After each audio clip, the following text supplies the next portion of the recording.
If you own a car, chances are you're going to eventually need new tires. There are some important things to consider when it comes to buying new tires. Automotive expert Casey Jordan is here with more helpful information. Casey, it's funny we're talking about this because I literally bought tires last week. Yeah, I know. You told me about that. And the first question is one I'm curious about. Should you always buy the type of tires that are currently on your car? Well, it's not a bad idea to replace the tires with the ones that you had on your vehicle. When your manufacturer builds the vehicle, they test several different brands and types of tires to see which are most compatible with the car that they have engineered.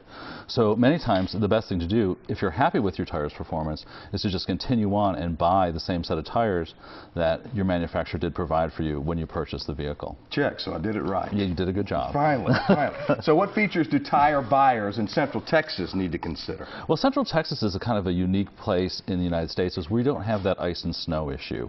So Central Texas buyers have a few more options for tires because it's not really important that they have snow and ice capabilities. One thing that Central Texas buyers who have sports cars can do is they can buy a tire called a summer tire, where a summer tire is not rated for snow or ice at all. However, it is rated for wet weather and dry roads. So if you have a performance car, you can buy those special summer tires and get a little bit extra performance out of your vehicle. Interesting. So when and where should you start shopping for tires? Well, if you have a sports car, their tires generally are a softer compound and generally last no more than 20,000 miles.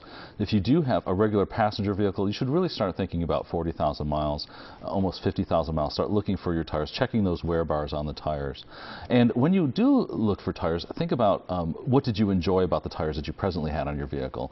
If they had great wet weather traction, were they noisy, and things like that. Those things there are certain things you can adjust when buying a tire by getting a different brand.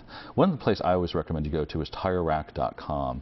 They have lots of reviews. They do their own testing. So if you want a quieter tire, a better handling tire, a longer wearing tire, you can look through several different reviews for tires that fit your vehicle and find the one that's going to suit your needs. Nitrogen versus air. We talked about this a couple of weeks ago. Is it a good idea? If you have a newer vehicle with a tire pressure monitoring system in it, then it's a good idea to put nitrogen in your tires. Nitrogen does not contain any moisture, whereas regular compressed air that you get at the gas station and just anywhere else, it has moisture in your tire. So you're going to have moist, warm air in the tire with an electronic pressure sensor in it. That's not always a great mix, and tire pressure sensors are $45 to $100 to replace. They're not cheap.